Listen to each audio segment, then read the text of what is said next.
ট্যাক্সিটা আমি দেবো নেতাজিটা ঢাকের দোলা দেয় করে মানুষের মাইরা দিয়ে আপনারা এইসব সিস্টেম করছেন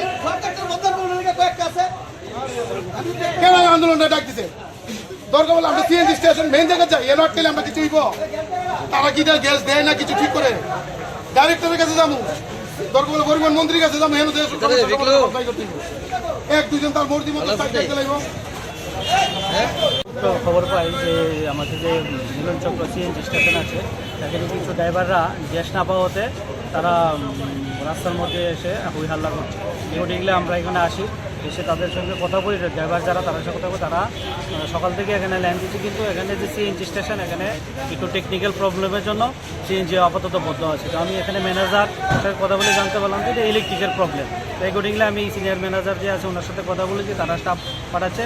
আশা করি কিছুক্ষণের মধ্যে এটা সমস্যার সমাধান হয়ে যাবে। আর ড্রাইভারের সাথে কথা বলে তারা এখন রাস্তা ক্লিয়ার করেছে, রাস্তা এখন ফ্রি আছে, চলছে। ইলেকট্রিক্যাল প্রবলেমটা সলভ হয়ে গেলে গ্যাস লাইন আবার স্বাভাবিক হয়ে যাবে। Thank you.